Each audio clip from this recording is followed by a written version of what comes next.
wabarakatuh.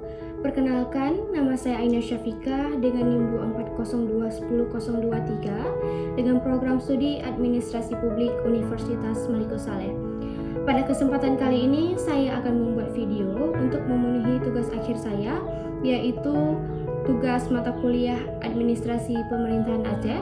Khususnya saya akan membahas pada bab 19 tentang Majelis Permusyawaratan Ulama atau disebut dengan MPU yang terdapat pada Undang-Undang Nomor 11 Tahun 2006 tentang Pemerintahan Aceh, khususnya pada pasal 138 sampai dengan pasal 140.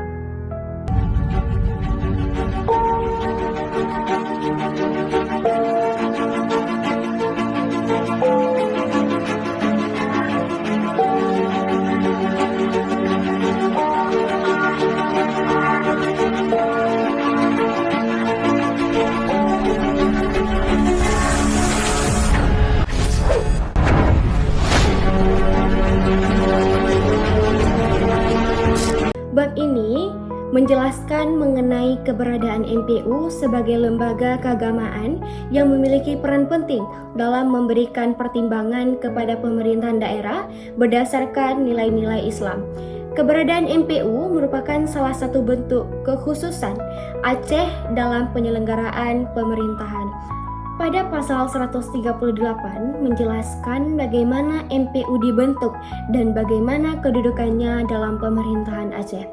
Pertama, ayat 1 menyatakan bahwasanya MPU dibentuk di tingkat provinsi Aceh, kabupaten, dan kota, yang dimana anggotanya terdiri dari ulama dan cendekiawan muslim yang memiliki pemahaman mendalam tentang ajaran Islam. Selain itu, proses pembentukannya juga harus memperhatikan adanya keterwakilan perempuan sehingga terdapat unsur keistimewaan dalam keanggotaan. Selanjutnya, ayat 2 menjelaskan bahwa MPU bersifat independen, yang artinya lembaga ini tidak berada di bawah pengaruh pemerintah atau kepentingan politik tertentu, yang dimana pengurus MPU dipilih melalui musyawarah para ulama sehingga keputusan yang dihasilkan lebih objektif dan berlandaskan syariat Islam. Kemudian ayat 3 menyebutkan bahwa MPU berkedudukan sebagai mitra pemerintahan Aceh, pemerintahan kabupaten atau kota, DPRA, dan DPRK. Kata mitra berarti MPU bukan lembaga yang menjalankan pemerintahan, melainkan memberikan pertimbangan dan masukan kepada pemerintah dalam mengambil keputusan. Terakhir, ayat keempat menjelaskan bahwa pengaturan lebih rinci mengenai struktur organisasi, tata kerja, kedudukan protokoler, dan hal lainnya akan lebih lanjut melalui Kanun Aceh. Inti pasal 138 adalah bahwa MPU merupakan lembaga ulama yang dibentuk secara resmi, bersifat independen, menjadi mitra pemerintah, dan juga pengaturan diperjelaskan melalui Kanun Aceh. Pasal 139 menjelaskan fungsi utama dari MPU.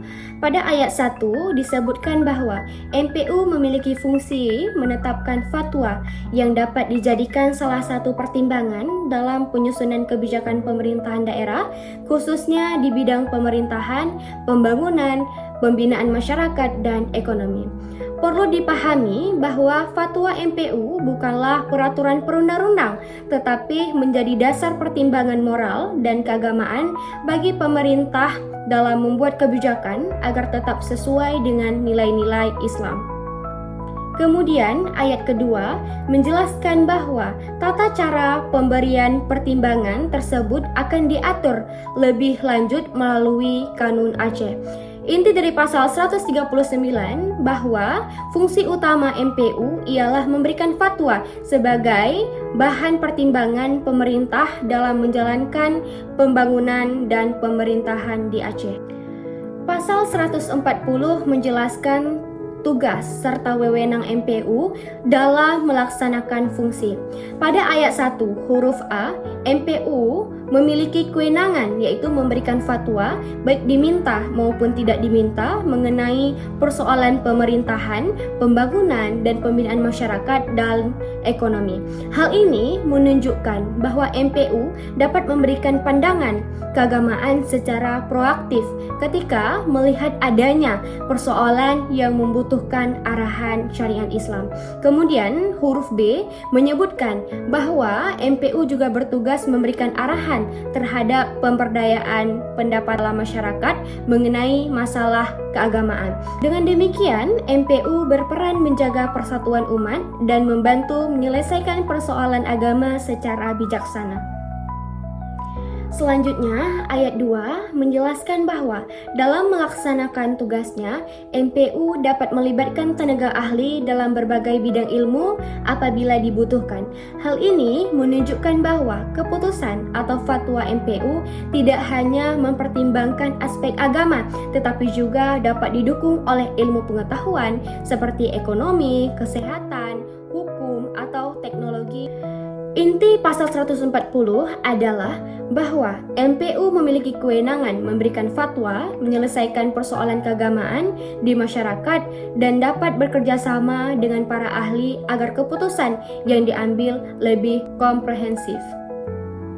Saya ucapkan terima kasih. Saya akhiri. Assalamualaikum warahmatullahi wabarakatuh.